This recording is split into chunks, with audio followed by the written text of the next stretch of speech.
Salut à tous les amis, c'est Sarcey et aujourd'hui on va parler d'une époque datant de plus de 5000 ans et qui nous intrigue toujours de nos jours, l'Égypte antique. Donc on perd pas de temps car il y a un tas de choses à dire. On part tout de suite étudier les caractéristiques de cette époque, ainsi que les principaux dieux égyptiens que vous connaissez déjà, sans les connaître.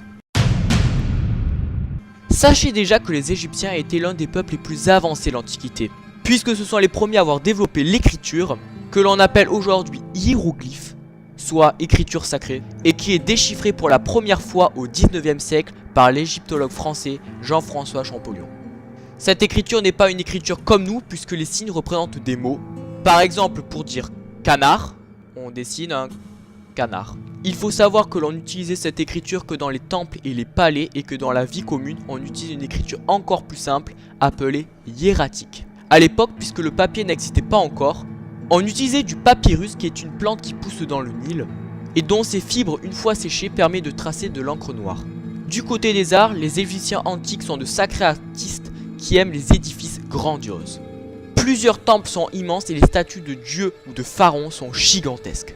Du côté de la peinture, les Égyptiens faisaient de nombreuses fresques représentant la nature, les dieux ou la vie quotidienne sur les murs des palais, des tombeaux et des temples. Quant à la musique, plusieurs scènes de danse ou de concert nous laissent penser que c'était également un art qui les faisait porter attention. Enfin, du côté des sciences, l'astronomie fait un tabac. Ils ont même identifié certaines planètes du système solaire et des constellations comme la Grande Ourse. Quant à la médecine, elle est essentiellement constituée de plantes et elle est même réputée en dehors de l'Empire. Mais bien sûr, dès qu'on parle d'Égypte antique, la première chose qui nous vient à l'esprit, ce sont les pyramides, qui sont des monuments funéraires qui abritent les corps des pharaons, des reines et des hauts personnages importants, dont bien sûr les plus connus sont les pyramides de Gizeh situées près du Caire, dans lequel reposent Khéops, Mykérinos et Képhen. Celle de Khéops mesure 146 mètres de haut, contient 35 tombeaux similaires et fut construite il y a plus de 4500 ans. C'est aussi la seule à avoir de nombreux labyrinthes et des pièges mortels.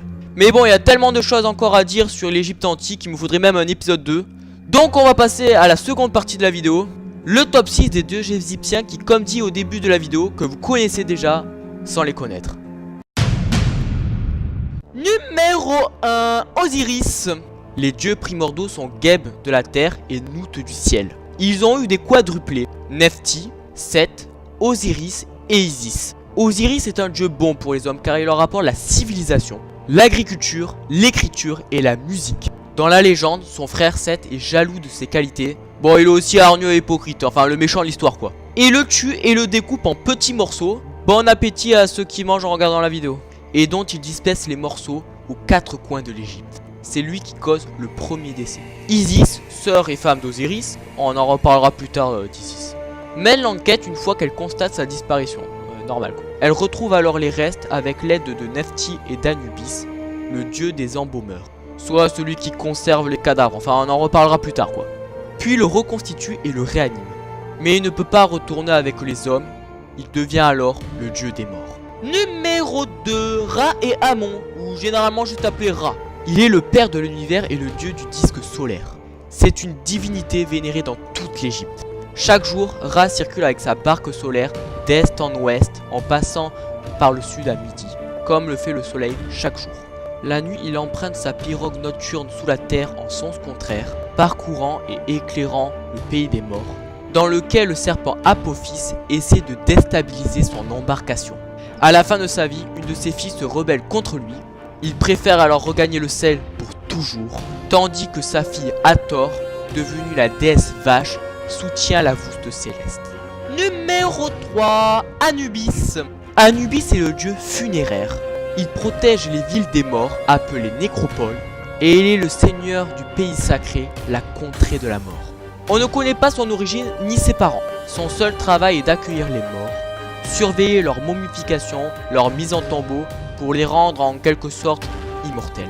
Sous le règne d'Osiris, il dirigea même la cérémonie du jugement des âmes, dans lequel le défunt se présente devant lui, et une immense balance pèse son cœur. Si par malheur ses actions le dominent, il est jeté à un monstre qui le dévore. Lors de l'Égypte antique, les prêtres embaument même les défunts en portant un masque à l'effigie d'Anubis. Numéro 4, Isis. Comme dit plus tôt, Isis est la sœur et femme d'Osiris, ainsi que fille des dieux primordiaux. Aux côtés de son époux, elle apporte aux humains la civilisation en ajoutant son côté féminin, apprenant aux femmes ce que l'on appelle aujourd'hui les bons gros stéréotypes, tels que savoir faire le ménage, cuisiner et coudre.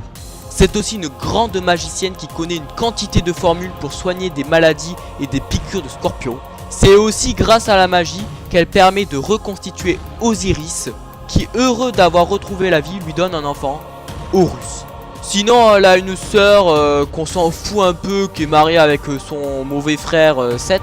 On retiendra surtout qu'elle est très appréciée des Égyptiens et surtout des Égyptiennes de l'Antiquité.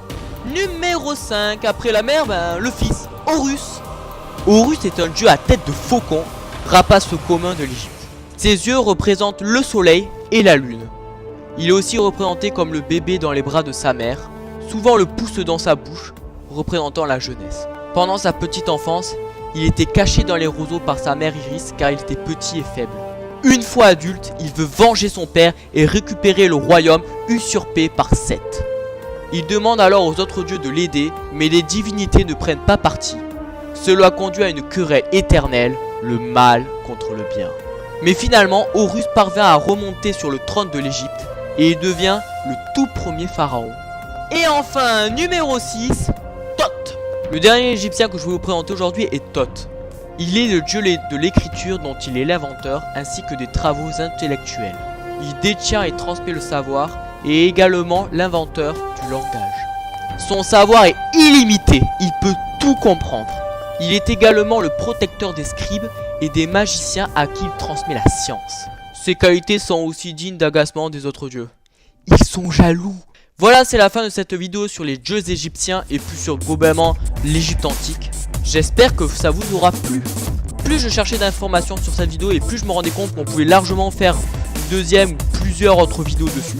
Donc dites-moi dans les commentaires si vous voulez un autre épisode où je vous parle d'autres dieux égyptiens ou de la vie dans l'Égypte ou même des œuvres égyptiennes. Enfin, je compte sur vous. En tout cas, je vous dis à la prochaine. N'hésitez pas à mettre un pouce bleu et abonnez-vous et surtout un commentaire, ça serait super. A bientôt, prochaine vidéo. Toujours plus loin, toujours plus haut, toujours plus de vidéos. Ciao, ciao.